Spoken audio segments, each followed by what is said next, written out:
We appreciate your support for our film project, and we really appreciate your donations. Tonight, we are going to show the trailer of our film. We also will show some scenes that never been presented before. But before that, let me introduce our film director, Andrew Hamilton. He will say a little bit about the film and the project and the work what we do. And another speaker for tonight is going to be Pavel Khodorkovsky. He's the founder of Institute of Modern Russia, and he will comment a little bit on the situation in Russia in terms of freedom of media and information. Thank you so much. Please welcome Andrew Hamilton. Thank you, Alina, for a wonderful introduction. This entire event would not have happened without her, so please give Alina a round of applause. And let's briefly recognize some of our fantastic team here, our producers, David, Natasha, Yuri, everyone who's helped us. Thank you so much. So give a round of applause. I'm going to be very brief so that we have more time to hang out, but I just want to say a couple things about free speech. So that's what we're here really to support today. And I'm going to share with you two facts that I learned about free expression, free speech in the last year or so as I've been working on this project. So as I mentioned, I'm Andrew Hamilton, I'm the director. Here's one thing about free speech I didn't know. It's actually a fairly recent thing. So, you know, the United States has one of the strongest systems for protecting free speech, but there was an interesting story that I'll very briefly share. When World War I was happening, there was a U.S. presidential candidate called Eugene Debs, who got over 1 million votes. He ran for president 5 times. And even though this was more than a century after the Bill of Rights was adopted, guaranteeing free speech, he was actually sentenced to 10 years in prison simply for criticizing the war. So just think about that. Just for giving a speech in which he said that he essentially said that he opposed the American involvement in World War I. He went to prison, and the Supreme Court upheld that sentence. That was in the 19-teens. So, and after that, there was another couple decades of that kind of thinking that was carried through the American court system. So it's only in the last 50 years or so that free expression in the United States has been respected and upheld. So that's the one fact. And then the second fact that's kind of related to that is free speech is not obvious. It's actually a pretty counterintuitive idea if you think about it. That you should let someone say what they're going to say even if you find it deeply offensive to everything you stand for. And the reason I think it's counterintuitive is if it weren't counterintuitive, we wouldn't be here tonight. If it weren't counterintuitive, we wouldn't be making this film. And if it weren't counterintuitive, none of us would ever have heard of Pussy Riot. So I think it's important to realize that it's an evolution, it's a process, it's something that you have to stand up and show your support for. So in our own really small way, we hope our film will do that. It's called The Russian Dream. I think you've all come out to show your support, and we're very grateful for that. So we kind of went around Russia and the United States for a month. We filmed over 50 hours of interviews with everybody from current and former U.S. ambassadors to opposition leaders, Alexei Navalny, Ksenia Sobchak, Ilya Yashin, and then we met also with United Russia, the ruling party. We met with their representatives in the parliament. We met with bloggers, journalists, political scientists, and ordinary Russians, dozens and dozens of them, of all ages. And we've got some really great material. So again, I want to just thank you all for your great support as we move forward in the sort of time-consuming and expensive post-production process. We hope to have the film finished by November, and I want to just have our guest of honor is going to say a couple words, and then we're going to show you some very, very brief video clips. So without further ado, please welcome our next speaker. He's the president of the Institute of Modern Russia, my friend Pavel Khodorkovsky.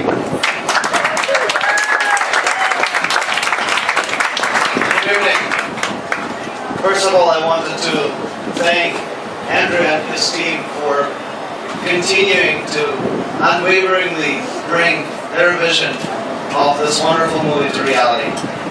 When I first got introduced to this project, that I thought that it was going to be a fantastic opportunity to carry out the ideas of freedom of information and freedom of speech. And why do I say that?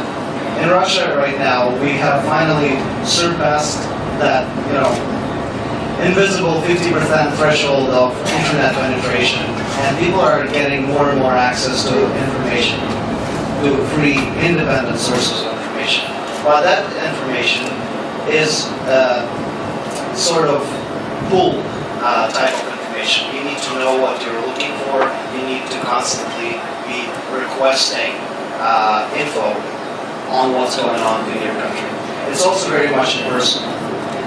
Film, on the other hand, is a great medium to deliver in-person ideas, to deliver what the subjects of the Russian dream really think. And ultimately, it will help the Russian society make their decisions going forward. What's going on right now is we have beginnings of very important grassroots movement. There are going to be a number of local elections held over the course of the next 2.5 years, preceding the next parliamentary elections. And those local mayoral governor elections will determine the face of the Russian opposition heading into the parliamentary elections. And I hope that by watching this movie, people will get access to what their, hopefully, next generation of elected leaders really think. They will also get access to what the Russian officials and government officials currently in power think, what's their messaging. And I think that film is one of the best mediums of delivering that info.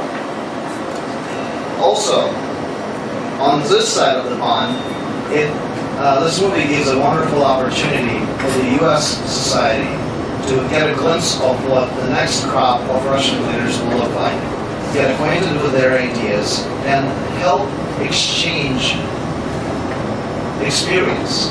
It's not about funding the Russian opposition, which is the messaging that Putin's government so often tries to push through, saying that the opposition is not local, that it has been transplanted and paid for by the State Department. So it's not about that. It's not about funding the opposition, it's about exchanging experience. And I think that by introducing the people that Andrew has interviewed in his film, the U.S. society will have a much better understanding of who they need to talk to in the next 2.5 years to ensure that ultimately Russia is guided back to the principles of democracy. Also, on a very important note, I should say that since Andrew took care to interview the U.S. representatives like Professor Dupri and Ambassador Michael Cole, Russians will have an opportunity to listen to what their unfiltered, non-propaganda modified messaging really is. And that will help counter the anti-American propaganda that's so commonplace, unfortunately, in Russia. So I'm very happy because having lived in this country for 9 years, I share the ideals of the American brand of democracy, and I do think that the exchange between the two countries needs to take place. So I'm very grateful that this movie will present an opportunity for the Russians to get to understand what the American brand of democracy and the ideas presented by its people really stand for. So thank you again, and I wish this movie the best of success.